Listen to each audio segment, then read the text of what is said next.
हमारी गर्लफ्रेंड बोल रही थी कि हमसे शादी कब कीजिएगा, तो हमने भी बोल दिया कि अब की लगन में जय जय बा, चूतर तुम्हें धोबी सब कहेगा। हमरा के छोड़ के जाता नहीं तो एक बात सुन लियो, ई प्यार काल परसों के कोई न रोए, अब भुलाई गलू जैसे जैसे मौका से भइल बा। हमारी होने वाली गर्लफ्रेंड बोलती है एक एगो दिल मंगवैया 1000 बा, और हमरा पीछे पड़ल यूपी बिहार बा। तो भौजी तारा पीछे यूपी बिहार कहाँ से पड़ी, तारा पीछे तो तार बॉयफ्रेंड नहीं पड़ल बा।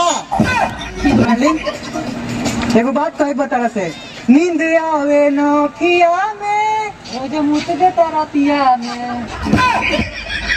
गाइस, मेरी गर्लफ्रेंड तो दूसरे जगह शादी कर रही है, उसके लिए एक लाइन है, डीजे बजा के बीच पंडाल पो किस लेम गाल पो।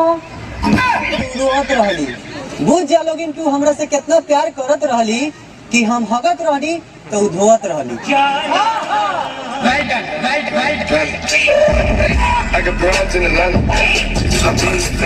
तुझे खा के पार देती है कहीं भी।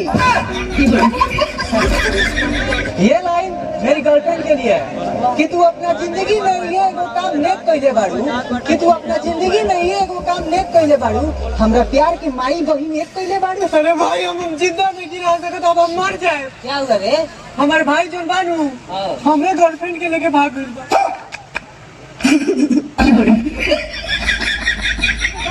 बोल तोहार हम ना लगा सकीला कोनो मोल तोहार, कि मीठा मीठा लागेला बोल तोहार हम ना लगा सकीला कोनो मोल तोहार।